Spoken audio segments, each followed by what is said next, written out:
ये गाय इतनी गरीब थी कि मुन्ना का पेट भरने के लिए बहुत मुसीबतों का सामना करना पड़ता था। गाय अपना दूध पूरे गांव को पिलाती थी, लेकिन फिर भी कोई उसकी मदद नहीं करता था। गाय मुन्ना का पेट भरने के लिए गांव से दूर शहर में खाने की तलाश में जा रही थी।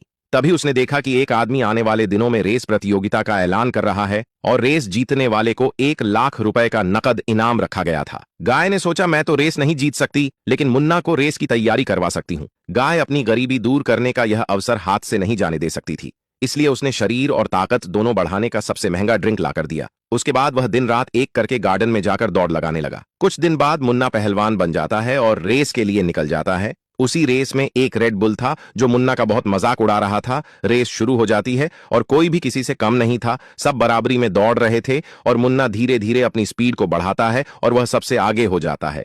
मुन्ना शुरुआत में ही हवा को चीरते हुए तेजी से आगे निकल जाता है। रेड बुल का बच्चा मुन्ना को जीतता हुआ देखकर सोची समझी चाल के तहत तैयार हो जाता है। उसके बाद वह सरसों से भरे झोले को शॉर्टकट रास्ते से लेकर चला जाता है और जिस रोड से रेस गुजरने वाली होती है उसी रास्ते पर वह सरसों फैलाकर चला जाता है। मुन्ना सरसों के ऊपर भी तेजी से दौड़ते हुए आ रहा था, तभी आखिर में फिसलकर गिर जाता है। अब रेड बुल आराम से उसे पीछे छोड़कर भागते हुए चला जाता है। उसकी साजिश काम कर जाती है और रेड बुल इस रेस का विनर बन जाता है। रेड बुल को जीतता देखकर लोग तालियां बजाने लगे, क्योंकि वो लोग पाकिस्तानी थे। तभी उसी भीड़ का एक आदमी स्टेज पर आया और बोला, जीत मुन्ना की ही है, क्योंकि मैंने सीसीटीवी में सब देख लिया है कि यह मुन्ना को हराने की साजिश की गई है, इसलिए यह अवार्ड और पैसा मुन्ना को दे दिया जाता है, क्योंकि वही इसका असली हकदार है। अगर आप लोग इंडियन हो तो मुन्ना के लिए लाइक करके कमेंट में आई लव मुन्ना लिखो।